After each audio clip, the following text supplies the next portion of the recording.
Jeff.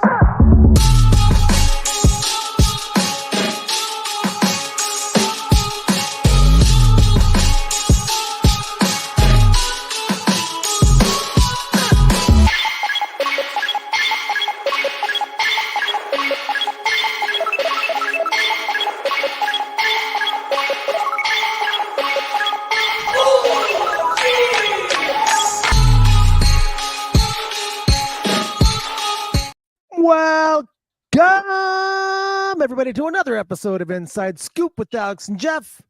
I am Alex Dingman. I'm Jeff Doss. What's up, guys? And we have Manny Reyes Jr. How you doing, my friend? I'm great, man. Hey, congratulations, man. This is an honor. 4 years, man. This is your fourth year anniversary. It was the other day, right? Yeah, Yes, isn't that sir. wild? Yes, sir. Yeah, I believe today, or even like tomorrow would be technically our 4 years. So 4 years, yeah. the 4-year anniversary show. And Hey, I'm honored. I'm we're honored. excited to have you on, my friend. This is a bit we always want to have something big on our year anniversary, so we got to. People were excited for your first interview, and we knew we were going to do a part 2 no matter what. And so I think now everyone's even more excited. So it's awesome, man. It's awesome. So Manny, let's get right into it, guys, and we'll talk a little bit about some of the things that we've done over the 4 years. But Manny Reyes Jr., tell us a little bit about kind of a 2-minute rundown of what we covered the last time. Yeah, absolutely. Absolutely. And the first show that we did on August 2nd, I believe it was, sir. we started out with a great question by Alex with the dojo wars. I told you I was like Billy the Kid. I would walk into people's dojos, and here in Miami, I really felt like, my reverse punch was my pistol, man. I was the fastest in the East, man. And I would go in there. Remember I told you guys about the dojo wars. You guys asked me, who would you take with me? I would ride in there by myself, and that was a great topic. Yeah, man. I posted a picture on my Facebook today, and we also talked about how I had a plan, which I really advise the younger fighters to think about in today's era that we're in. I told you I did 4 years of the minor leagues down here with the FBBA. Remember we were talking about, I had a plan as I started out fighting adult black belt, at the age of 14, going on 15. And I had a plan. Back then it was 16 and over. And I did 4 years, and I got myself ready in the local circuit. Again, with a lot of guys that were in the local circuit have been on the big stage. They were at the end of their career. So I got to learn a lot in the minors. And then in 92, 91, 92, that's when I hit it big, when I signed the contract with Hector Santiago and the Metro All-Stars, which I told you guys, I had a choice between Paul Mitchell and Metro, but Metro was a better fit for me. Right. And I know I said it last week, the guys from Paul Mitchell were the hair products, they were pretty boys, they're great fighters, but just didn't fit my image. You know what I'm saying, man? It was like, it was going to be hard to abide by those rules.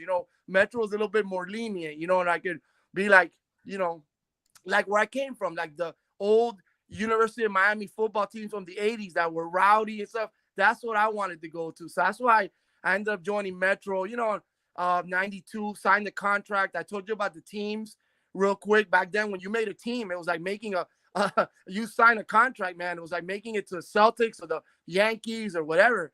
And in 93, I overtook Tony Young, took the title. I remember him as a little kid in the 80s. And, we went from there and, fought on a lot of great 3-man teams, which, I was on some good, really, really good with Gerald Dawson, Joey Rivera, on those times. They were great times, man. They were really, really great times. Remember, I told you also about my dad. If it wasn't for him, that he was bullied in school and he got into that fight at 12 years old, having just came here from Cuba, he would never join karate in the YMCA, and the rest is history. That was 1966. So that basically, I was a recap, And I do want to say one last thing, Jeff, real quick on that recap, man. I really, from the heart, man, I really meant what I told you guys, into the whole sport karate world, man. Because I played that heel. I played a good bad guy, but sometimes I got carried away, man. And if I ever offended anybody, I'm really sorry. I really didn't mean it. You know, it was more for show, but, you know, I let my mouth run too much, bad advices from the people around me, you know, whatever. You know, I just, sorry, you know, to anybody I may have, you know, had a rivalry with. It was ugly. You know, I was like the Roberto Duran or the old Mike Tyson. I was just, those are my idols, or Macho Camacho. I would speak craziness, man. You know, and I'm very sorry about that, man. If I ever offend anybody, I apologize. You've come up with some So, amazing analogies so far. I love the Hurricanes analogy to Metro All Stars, which was a perfect one. But even absolutely, the man. Duran one, like that's the pretty great analogy. Yeah, Definitely. absolutely. And then when I was with the Raiders on the other side with Pops Krasnu, I felt like I was under Al Davis and the Oakland Raiders, man. We had no curfew, no dress code, nothing. It was great. I loved it when I was in the NBL with the Sherman Oak Raiders, man. There are no rules. Just win, baby. That's it. Yeah. Oh, That's man. awesome. Dude, there was so many great great fighters on that team too that I feel still don't get the love or respect that many on the East Coast do, you know. Right. You know, talk a little bit about that, those guys that were on that team that you fought with. Yeah. That Alvin Prouder, Barry Gordon, you know, Ray Wizard, Leo Creer, who you know, Leo Creer was also a lightweight like I was. Then I moved down to super light, but Leo Creer was a great one. Cynthia Prouder, Dexter Brooks. I mean, then they brought in the younger guys, you know, like myself, which I was the first guy outside of California that Pops put on the team. You know, he really liked me a lot. And that's because I went to California in 1992, wearing the East Coast All-Stars uniform. And I went in there, like I said, man, I didn't listen. You could listen to me right now. I want to put this on record, man. And I want you guys to hear this. You could throw Manny Reyes Jr. in a jungle at night, and I'll fight myself out of it with a toothpick, man. You know what I'm saying? I love that. I love it. I will fight I love myself out of a it. jungle with a toothpick. I don't care. I'm not afraid, man. I went into that Long Beach arena, and I won my division from the East Coast. I was a kid with the growing kicks. Now we had growing kicks. The judging, they tried to take it away from me so many times. But now I was like the Hurricanes, the Miami Hurricanes. I was gonna take it. I'm gonna take it. You're not gonna take it from me. That was my attitude.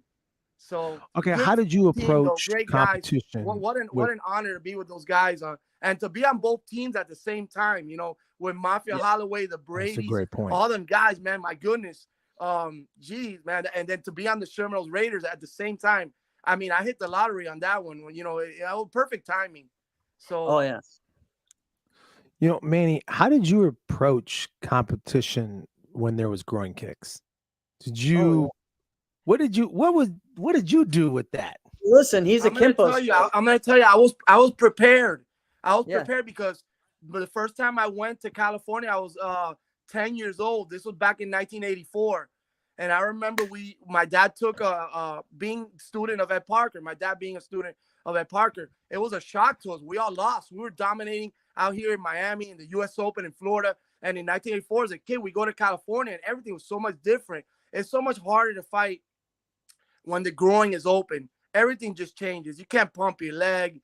I mean, everything's it's different. So fighting in those internationals as a kid, really, by the time I got to fight there as a adult black belt, I was already ready and set. So I knew exactly what to do. You know what I mean? So, but it's a whole different ball game when you got groin kicks involved, man. Let me tell you, people don't know unless you've done it. I'm telling you, it's difficult. So and I won. You know what I mean? I know. Yeah, there's still tournaments that have it, but I know if you go to like the Kaju Kimbo World Championships, or if you go to the Ed Parker World Championships that they have, there's groin kicks legal, I think, in that, right? Yeah, I believe some tournaments still have it out there in California. I believe on the West Coast. Yeah, but even and I hope it never goes away because that's a tradition that shouldn't go away. You know what I mean? Yeah, it's something that shouldn't go away. You know, USKA has it still in theirs, and USKA is based more in Louisiana and some in Texas. So right. Still there. I know AOK in Texas finally took it, got rid of it about 4 or 5 years ago. But sometimes they do it in, certain things. So, yeah, okay. That was Texas. I won the Hurricane Nationals there too. I was good with the groin kick. See, everybody when Metro went to that tournament in Galveston a long time ago, the Hurricane National. Robles was the Robles. yep. Ismael Ishmael Robles. Yes, Yep. 1992. I went in there. I was probably one of the only ones that won because I knew how to fight with groin kicks with the East Coast. So Texas was rough. Yeah, but yeah, they still have it. Yeah, they got rid of it. I did not know that. AOK got rid of it. Yeah, they got rid of it, but USKA did not. So they're still, yep. And yes, and PKC as well. Yeah, and PKC is still that's big in Ohio area as well. So and also Illinois. So yeah, there's some out here that do it that yep. I accidentally stumbled upon. Right.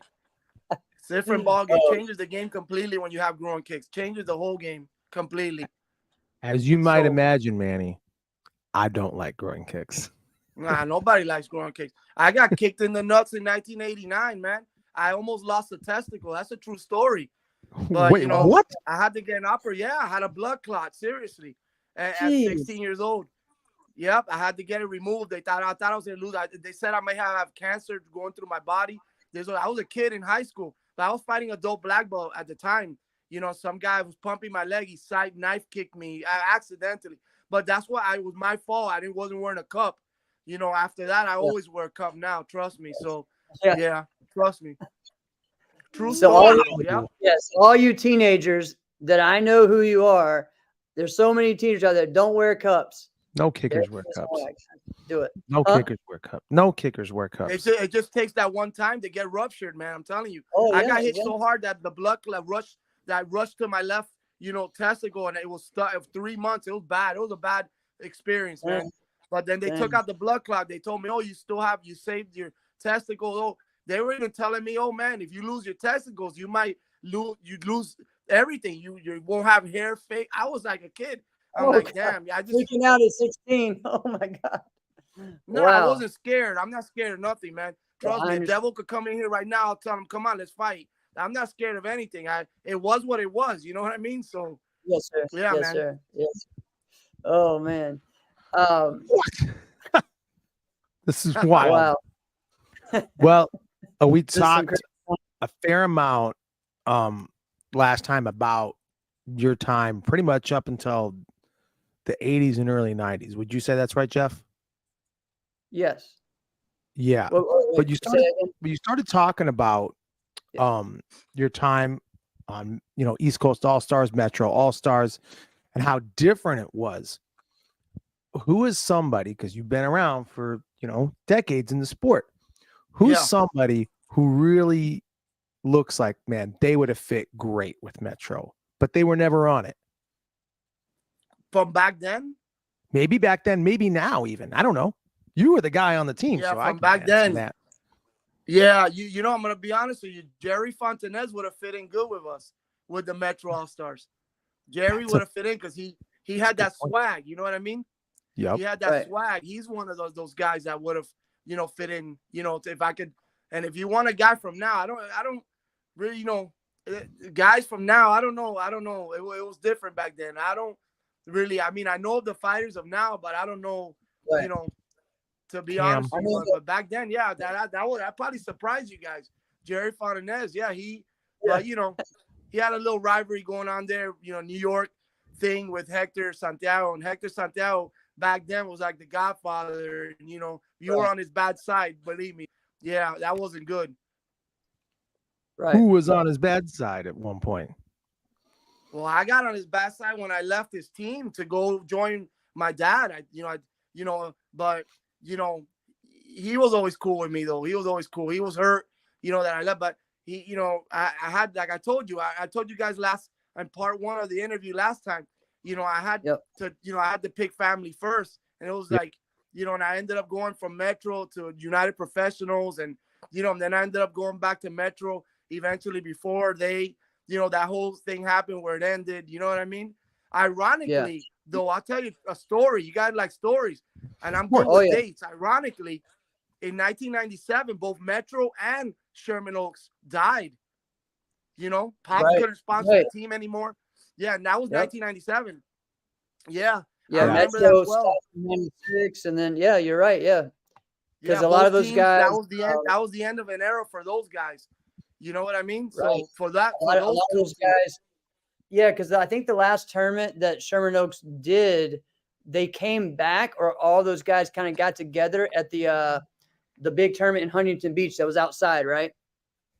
And I've seen this video because it was crazy, because you have those guys, you have Kanai, you have the Guatemalan team that's there that were, I think, the reigning champs. You have some guys from Mexico, and then you have Paul Mitchell that were there as well.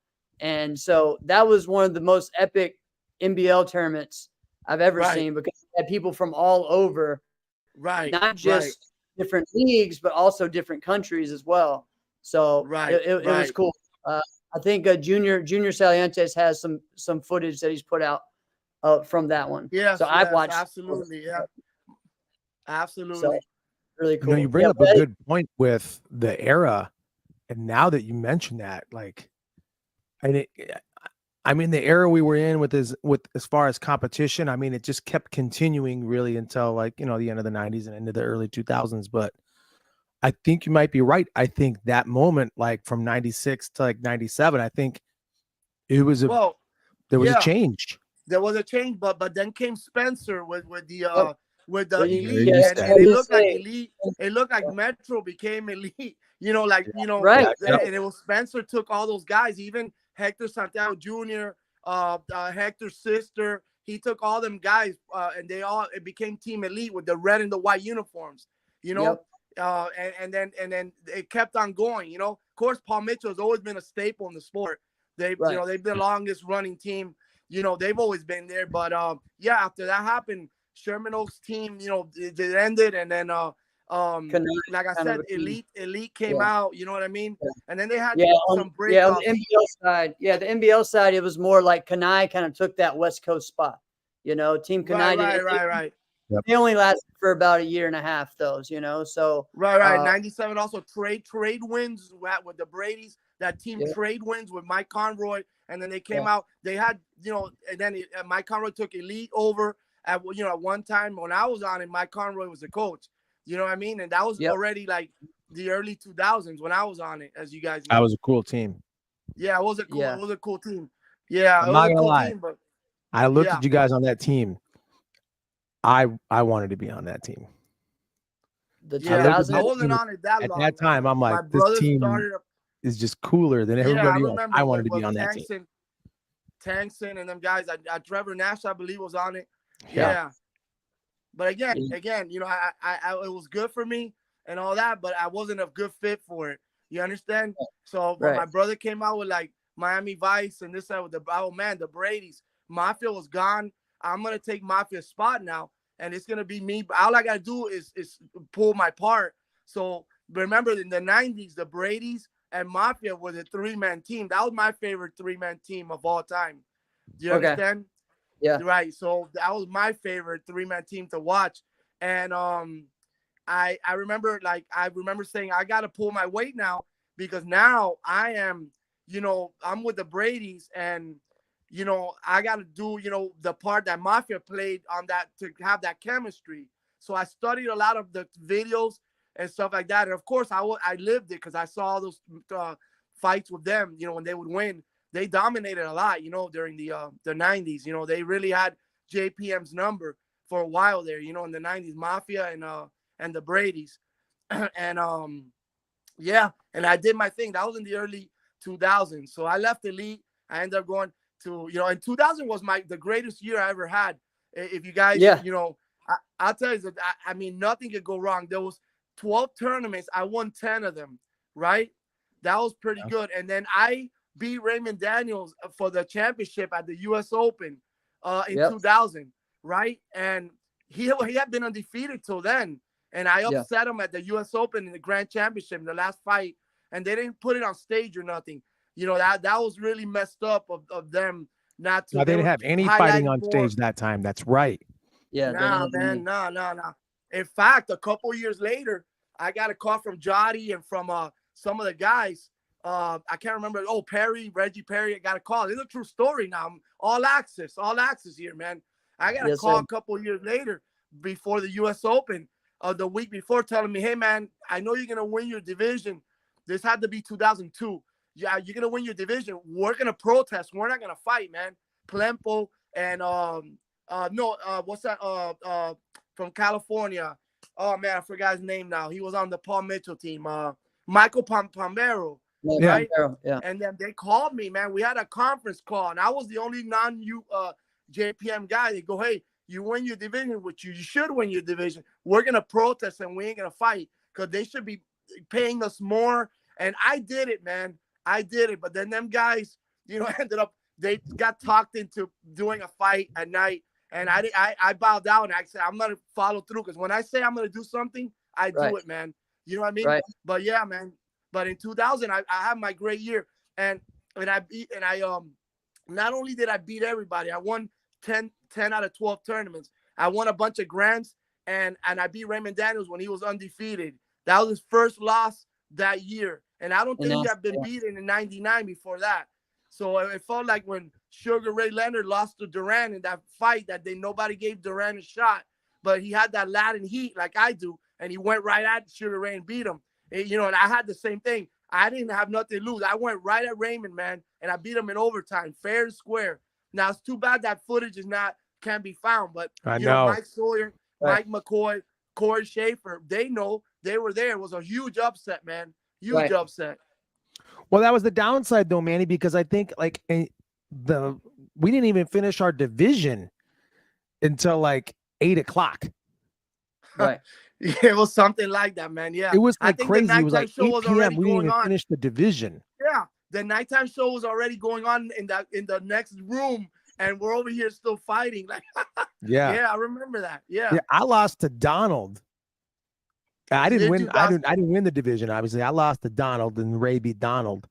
Yeah, Ray beat Donald, and then Facey. Facey was in your division as well. No, Facey was your division or mine? I can't remember. No, I think maybe at that time he was in yours, like the tournaments before. But then that one, yeah, he moved was up. In lightweights. Yeah, this is crazy. We were lightweights at that time, and Jason. Yeah, he was. Decided, I never lost. I don't know. He wanted to me to console with him that he did. He had a sidekick that hit Ray high on the chest. Absolutely, didn't get it. But it's all right. What are you gonna do? You know what I mean? Well, yeah, I never lost to Jason Facey. I fought Jason Facey a lot. I fought him a lot. Yeah, I've been posting a lot of things about Boston Taekwondo because I have a lot of respect for them guys. If you look on my Facebook, Joe Pina, one of the greatest trainers of all time, he had a great staple, man. What an amazing coach that he made so many champions in that era. And I post a lot about him, he's still around and he's still, I see him doing drills with his students of now. Like, man, this guy, he is like the Vince Lombardi of sport karate, man, for real. Yeah. This guy deserves to have an award named after him because, man, Pedro Xavier, Mafia Holloway, the Brady's, Reggie Perry, you could go on and on and on, man. Right. What an amazing, with all these great analogies. Absolutely, man. Yeah. Hey, not too bad for a guy been hit in the head a lot, huh?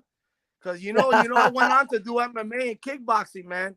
You guys know that. Yeah. I mean, that's man. So what year was that? Man, I'll tell you right now. I started doing these fights in 2001, 2002, 2001. I started doing full contact karate, and we had this thing called Lords of the Ring. I remember back then, and our thing was to put fights on the internet and pay-per-view. We had this whole idea because back then in the 90s, 80s, 90s specifically, you had Wally doing the video filming, Black and Blue. Black and Blue production. Yeah.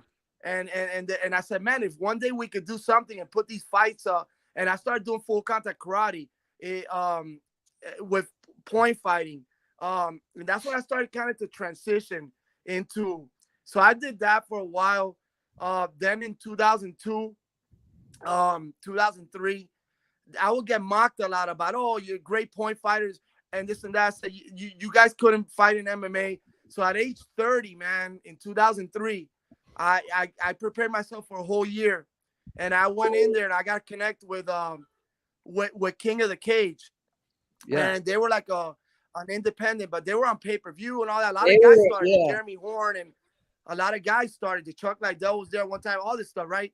And I was able to get through, and I gave them my resume, this and that. They put me on pay-per-view December 4th of 2003, right at approximately 9:38 p.m. in California time. I was fighting out there, man, on this big stage, and I won. And in fact, I was even wearing a T-shirt that said, my dad's school. I remember Pops Krasno, but I got for a whole year, guys. I trained in jiu-jitsu because that was my weakest point. I knew I could stand up, and then I won, and that's what propelled me. I when that thing happened at the U.S. Open a few years back, I got disappointed with the sport so bad that I just said, you know what? I'm going to do something else where I could be in the spotlight, where I could be on TV, where I could sign autographs, where I could walk into a place and people want to take pictures with me. Not in tournament karate where it's like you weren't appreciated, or you understand? That's how I felt back then. That's what made me leave and go on to do other things into MMA. Yeah. Well, for people that don't, I mean, and that's where a lot of people get a little upset because you could say, all right, why is this 13-year-old comma competitor getting all the praise? And I'm over here. I just beat the best fighter in the world. And everybody's giving this kid a standing ovation. Again, beat the best fighter in the world, and he gets the standing ovation. What is going on?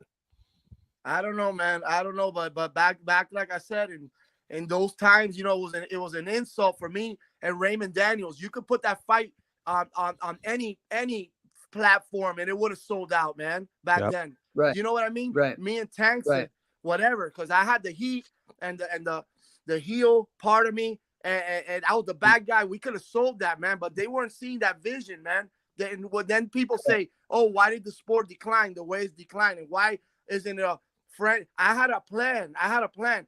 So that's why before, in 2000, going back to 2001, I started doing full contact karate where it was 3 rounds. I beat Bobby Harris. Harris from Philadelphia in one of those fights. And too bad we couldn't stream it back then and stuff like that. But I beat him, and it didn't matter. You could be winning the fight the whole 3 rounds. If you got knocked out, the fight was over. That's the difference of that point fighting that we were doing back then. But it just, I moved on, man. I moved on, and I had an all right career in MMA. I started a little late. You know what I mean? But I held my own, and I represented karate, man. Tournament karate, man. Everybody knew who I was. They make fun of me with that helmet. He's wearing an astronaut helmet. Because I used to play the bad guy too in MMA. But the thing is, the difference with MMA and point fighting, man, when you lose, you got to deal with it. You got to deal with it because that MMA crowd is rough, man. Yeah, I lost a fight to Hermes Franca. I got knocked out. He mounted me, got on top of me, beat me pretty good. No excuses. I lost. But, man, did they hammer me for years with that fight, man. You know what I mean? It's a little different. Atmosphere. And he was a UFC contender, for a championship, So he was, and maybe but there goes me. I'm not. Listen, guys, if there's one thing you can never take away from me is that I am not afraid to get in a ring or a cage or in any, with anybody. You can put anybody. I'm never afraid. So.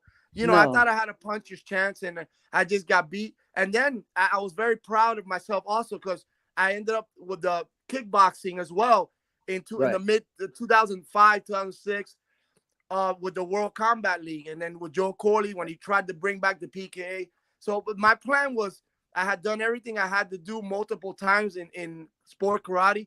So I wanted to build. So when I was done, I would be legendary for being like Mike Sawyer had called me on TV one time. He was commentating one of my fights. He goes, oh, Manny Reyes Jr., he's the jack of all trades. You know what I mean? That's what I wanted to be known as. Of course, I'm always going to be known as the sport karate, obviously. But the fact that I was able to do the other things I did, like I beat Chris Algieri at the Mohegan Sun. Chris Algieri, I broke his nose. Chris Algieri fought Manny Pacquiao, went the distance with Manny Pacquiao. Years later when he got into boxing, a few years later. See, I beat Chris Algieri. And I got so many stories of the World Combat League, man. Also, what's a cool experience. The World Combat League was kind of like an enigma. Like if you didn't really, if you weren't really watching it, you may not even know really what happened and what it was. Because it was such a flash in the pan. and it was an interesting experience. You were in there. Tell us a little bit more about the World Combat League. No, I didn't like it. Who'd you fight for? Who'd you fight? Well, it was a team thing. It had a team concept, you know, and it's like, and I couldn't understand it. It was like, I did, but I didn't. It was a 5-man team or something, and you had every time you'd win, if you get a knockout, they had a certain score, but I got into it. Actually, they made me try out, which was an insult to me, because Raymond Daniels or Tanks and none of those guys, they got fed with a silver spoon. None of them guys I had to try out. So I was so pissed off, man, that when I had to fight Chris Algieri, and I was an alternate too, when I had to fight for Chris Algieri, man, I went at him, man. If you look at that fight, the blood splattered all over. You know what I mean? And then I went to the back and I started yelling stuff. You know what I mean? Because, man, that was just Corey Schaefer and, whatever. And them guys, they made me try out, and then they put me as an alternate. And they had guys in there that had no full contact experience. And they were out there like, I guess, they had their body. They had like tits like a woman and stuff like that. And they were out there, you know what I'm saying, man? And they knocked out. Like, come on, man. This guy's a starter. And I'm really, man. Wow, man. I couldn't believe that, man. Well, you're right about that, because I remember Corey recruited me, and I talked to him, and I said, well, all right, well, how long do I really have to train for this? And he was like, I think he said like 2 weeks. And I'm like, I've not done a full contact fight before to that point in my life. I'm like, that's not enough time to train. And I'm like, well, who am I fighting? And he goes, well, you would be in Ray's division. I'm like, I'm out. And you're going to give me 2 weeks to fight Ray in a full contact fight? I'm out. Yeah, no, you could have done it, man. I believe in you, but you need time to fight a guy like that. You could have done it, Alex. I believe in you, but it takes time. It takes time. You know what I mean? But you didn't make the right choice. Sometimes it's better to be smart than to have, balls, man. You know what I mean? Better to be smart, man. It would have been some highlights, and it would not have been good ones of me. Yeah, for what? Why put yourself in that situation? Exactly. But yeah, it was a good experience. And then I ended up going back to MMA again. And now from the year when I retired from tournament karate in 2002, 2003, I would come in and out of depending if my brother needed me. I was like, you remember, you're a Minnesota Vikings fan, Alex. You remember Chris Carter, number 80? He was great. Chris Carter. Love it. I got this picture right here. It's Chris Carter. Right. One time he was an analyst for ESPN. I don't know if you remember this. After he was retired, and they convinced him to come back and play for the Miami Dolphins for a few games. Right. The Dolphins were, look it up. He was a Dolphin. It was in 2003. Right, something like that. And he came back, and so I would do the same thing for my brother. If he needed me, I'd jump in. And I did it in 2007 at the Twin Towers. I held my own. I beat El Java's his name or something. I don't know. He's still around too. I remember beating him in the team fighting. And And then I did it again a few years later. Well, we fought in that USA team that I was on with you, Alex, when we beat the Venezuelan team. I remember, that was fun. I don't know, the first two guys that went up, the first three they did guys not win. No, they were struggling, man. I remember getting that last second round kick hole to put us. Oh, he logged off. He'll be back. So what he was talking about, it was a really fun team, but he's talking about a 5-man team fight this is in 2010. Team USA versus Team Venezuela. Last time as well. Yeah, we did. And so it was kind of cool. So I'll mention it was kind of cool because I was on there, Manny. I'm just picking up where you left off. I was just mentioning, like, it was pretty cool because I just remember thinking, like, I didn't even realize it until I was done with my match, and I'm like, this is actually a pretty cool moment. And you were the closeout match. No, it was Leo. I was the fourth guy up. You were the fourth. So it was me. That's right. It was me, you, and then Leo was the closeout. Leo Valdivia. Leo closed it out, and he tied his fight. But if I wasn't, because I landed that last round kick to the face that put us up by 2, we won 13-11. I'll never forget. It was 13-11. Wow. And we pulled it up. So I did that for my brother. Then I came back in 2014, and Victor Suarez wasn't able to make it for that Friday night. So here goes my brother asking me, can you fight? And then we fight next level, and I beat the guy. The guy threw me off the stage. I can't remember the guy's name right now, but I beat him and we won. We beat next level. Then we move on to fight Team Legend, and I beat a guy. I'm not going to name him right now, because I don't, the guy's a great champion and all that. I was 42 years old. This guy must have been 24, 25, 26. And he had just beaten Zolt, what's the guy's name? Zolt something. Murati. Yeah, he had just beaten him and I beat him 5-4. You see, man, I'm telling you, fighters come and go, but legends last forever. And I beat him that day. Right. I was shocked, man. So I guided that WKF team with Ryan George and Josh to the championship. We won 2 matches on Friday night. We went to the championship the next night. My brother decided to not start me. He put Victor, and Victor was able to come in that Saturday, and we ended up losing to, I believe it was Impex by a point or 2. You know what I mean? But yeah, when my brothers asked me to come out and do stuff, I've done it. You know what I mean? Like that, which leads me to my big announcement, if it's okay with you guys. Yeah, let's go. Let's do that. All right, man. You guys know my brother, right? He started this new, he's back. He's back. What's the name of the team? Right, the Prize Fighters. Okay. Yep. Right, Prize Fighters. He signed his first guy. Of course, it was obvious he was going to sign Ryan George, a guy that you cannot buy loyalty like Ryan George. Trust me. Ryan George has been approached by other people. He's been offered, and he's never left my brother's side. So props to Ryan George. Now, my brother just signed a breaker too, because a breaker, it's like a kicker or a punter. You need those guys, man. You know what I mean? And then I am in the process right now in a negotiation stage. This is the reason why I'm going to come back. And my role is different in sport karate because I'm going through a contractual legality. It's a lot of legalities, like with the contract, to get me signed. This is like you guys been watching soccer. Messi's down here in Miami, and he's caused a tremendous buzz in soccer in the United States. Yeah, I'm coming back because I believe in what my brother has, his plan and his vision. And I love this sport, man. It's angered me. I've been betrayed. It's been, a lot of hypocrisy. I've been, tried to be eliminated. They've tried to eliminate me, blackball me, whatever. But I love this sport, man. And I like what he's doing. So pretty soon I'm going to sign this contract. But it's so professional that there's so many legalities, like so many legal things that we have to do. Plus, I want my own room, I'm like, like I said, fighters come and go, but legends are forever. I'm going to cause a buzz. Right. Now, I'm going to be more of a role like Alonzo Mourning. I don't know if you guys know about the Miami Heat. Alonzo Mourning was a former player, legend. Yeah. He's like Pat Riley's advisor now. Yeah. But listen to what I'm going to tell you. This is the big announcement. I'm going to, on the 3-man team, I'm going to play the role of Haslam. Haslam was the guy on the Miami Heat that was there for 20 years. He never played, but he suited up. If they ever need me, which probably won't happen, I'm going to be available. And some lucky person from this era is going to get to fight Manny Reyes Jr. Oh, nice.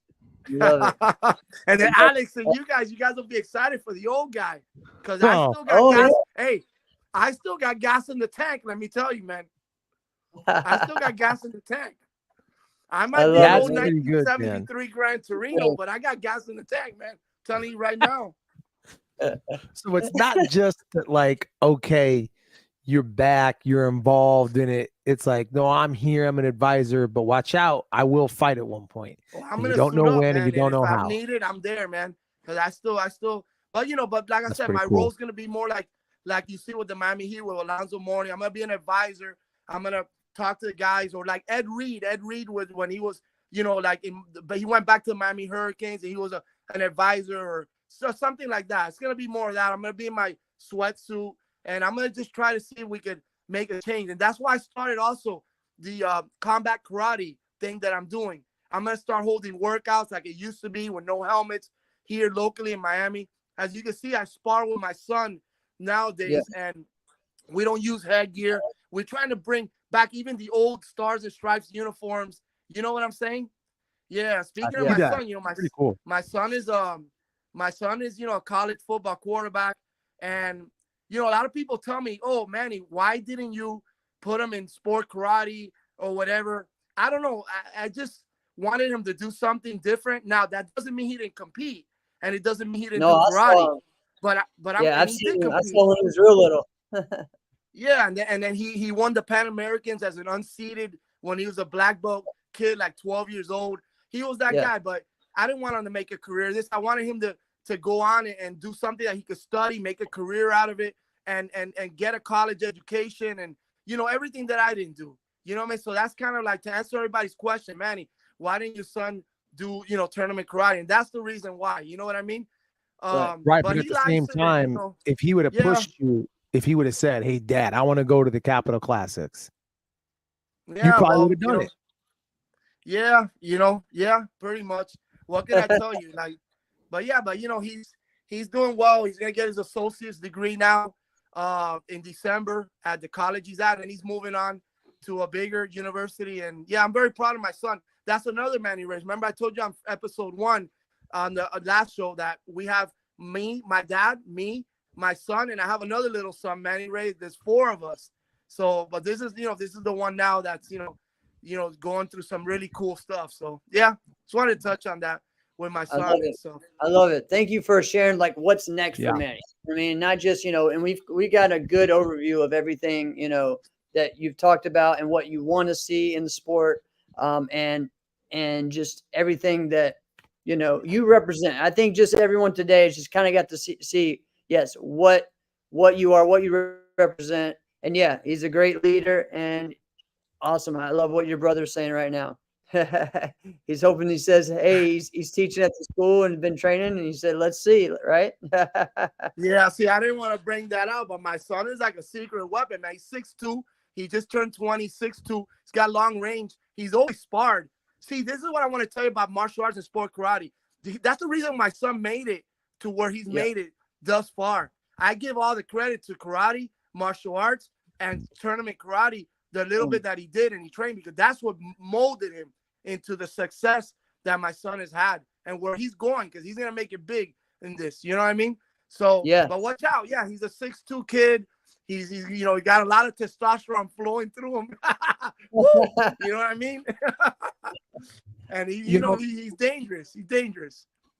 Manny, you bring that up, and I love when we get athletes, the martial arts athletes, that have a lot of success outside of martial arts competition.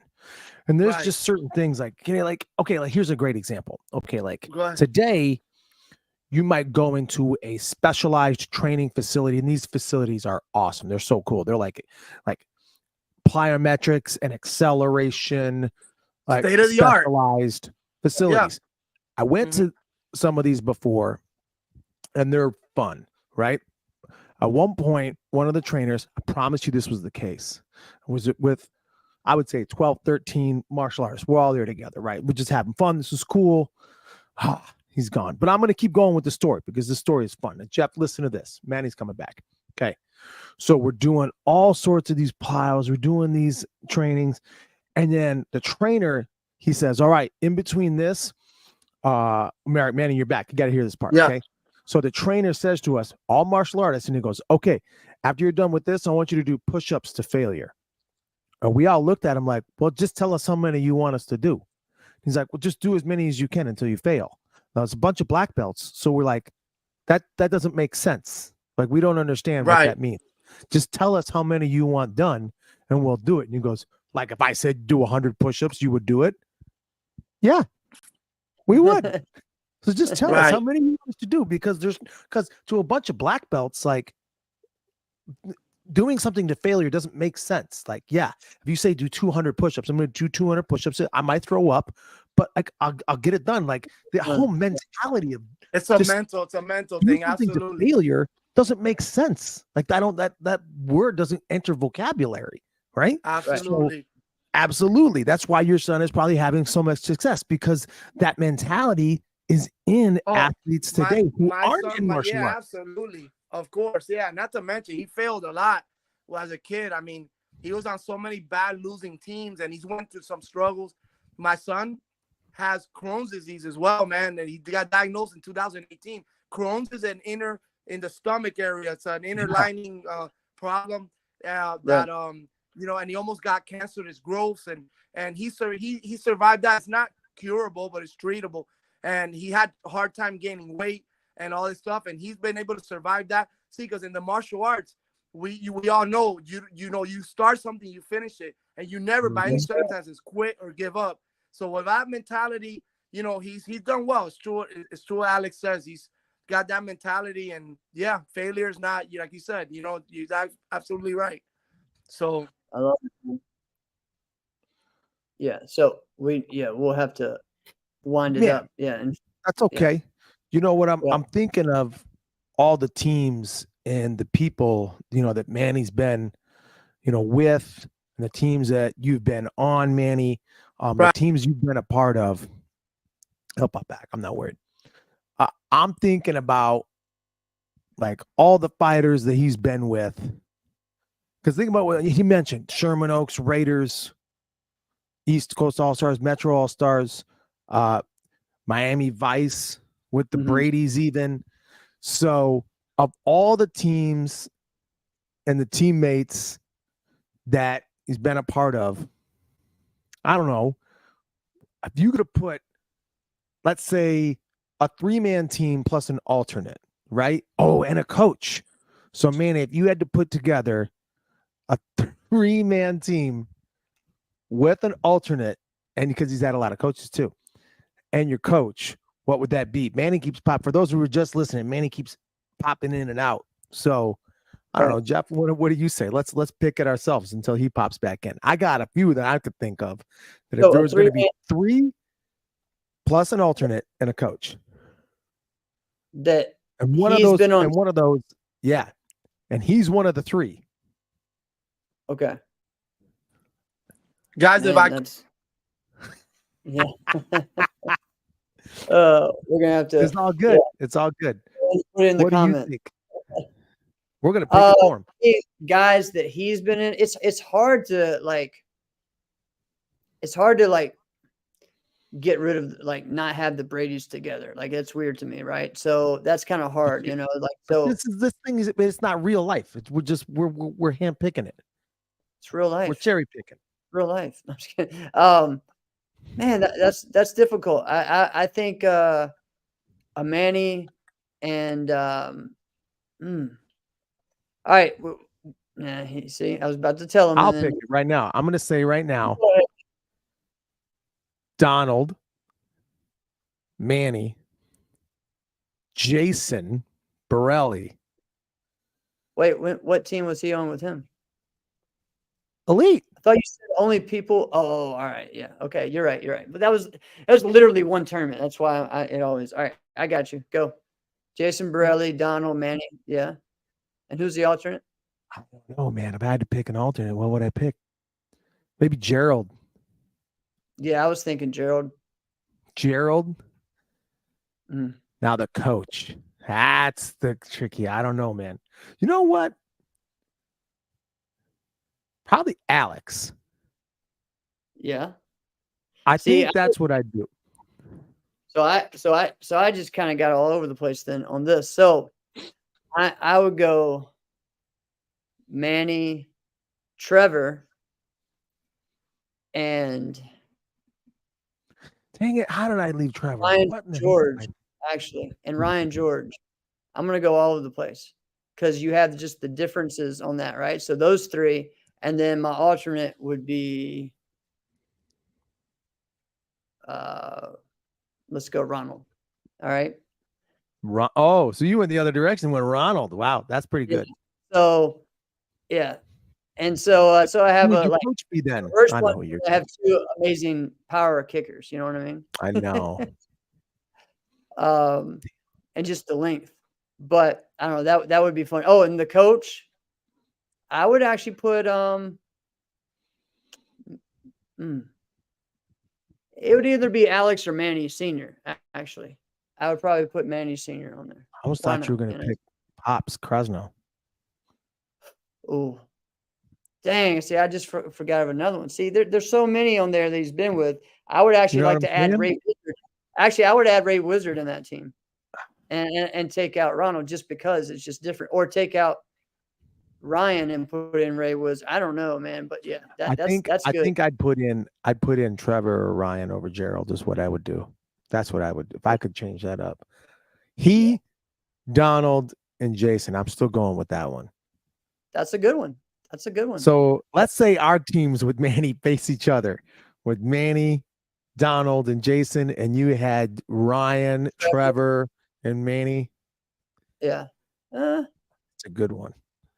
That is a Manny good one. fought Manny, who wins. And even if I put, even if I put, dude, if you put Ray Wizard in there back, oh man. It depends what the rules are. Ground kicks legal, we win. You got a lot of kicking going on with groin kicks, man. I know. Either one. Oh man. All right. So we had an awesome show with Manny. Thank you so much. Listen, you got to remember, he said 45 minutes. All right. Every time at 45 minutes after that, he starts cutting out. It's something with his computer. I don't know. Who knows? All right. You don't ever listen. You just start talking. What are we going to do with this guy? We got to tell him to shut up more. It's like if we had like a t-shirt. I wish I had like a t-shirt or something. Oh, wait, we do, guys. So we got mainnetwork.shop. Go and get your t-shirts, your Martial Arts Internet Network t-shirts. Let's make sure you guys get your Shut Up Alex shirt. You can get your Jeffopedia shirt. You can get your Martial Arts Internet Network shirt. You can get your Fist Kicks and Flick shirts. We got all kinds of the CTE. That's a great one to get now. Yep, you got that. Yeah. You know what? I think great. Can you specialize and customize the colors of the shirts too? I think you can. I think so. There are some different options. Customize them. That's pretty. That's pretty cool. Because everyone, listen. And what people don't know about these shirts, let me tell you a great little thing, a nugget that you don't realize until you get the Shut Up Alex shirt. The Shut Up Alex glows in the dark. It does. So here's the deal. Let me tell you something. All right. So I have a great story. All right. So all right. I finished this. I've been here all day, right? I'm still at the Christ School. I finished this show and I go home. And last week I had my Shut Up Alex shirt. And so my family, everyone's already asleep. So I go to the bathroom, I brush my teeth, I do everything to get ready. And I just, get into the clothes I need to. But I kept the shirt on and I'm trying to sneak in without waking anybody up. But then I forget. I'm like, oh crap. This shirt is like flashlight. I have like a flashlight that I'm walking around with. And then I'm like, oh, well, I'll just put the covers on my shirt. Well, no, every time I do this or that, it just like the light is going on. Like it was just like, so I'm like, all right, I'm just going to have to take the shirt off. This is distracting. You know what though? Maybe that's kind of cool. Cause there's been times where like, tonight's going to be one of those nights where like I'm working late and I'm going to be up till like 2 putting this proposal together and that yada yada, and she's in bed and I'm going to have to sneak in, and you do the flashlight on your phone, try to put your hand over a little bit so that's not like blaring. But if I had the shirt on, wake them up. But if I had the shirt on, I just walk in, no problem. It's true. It does. It's very bright. If people don't know, it's really bright. So it's awesome. It's a great one to wear at nighttime finals or something like that in the dark, at tournaments. So, yeah. Now that would be, you know what? Listen, that would be cool.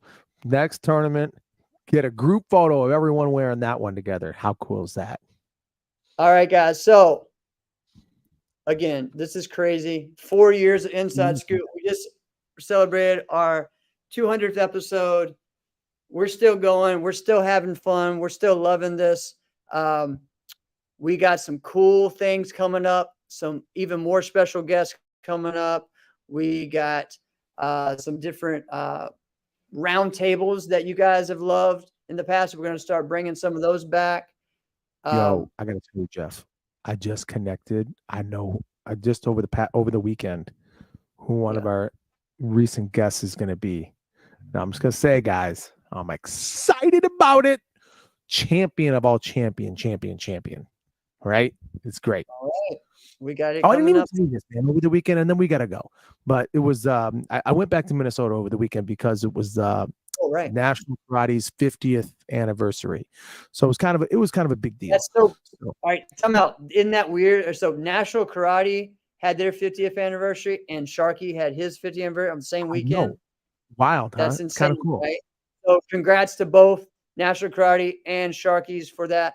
Two big, I was something that I wanted to talk about too. Two big legendary groups that had it. Think of all the different lives and people they've inspired and touched, man. It's awesome. Yep. Go ahead. All right, man.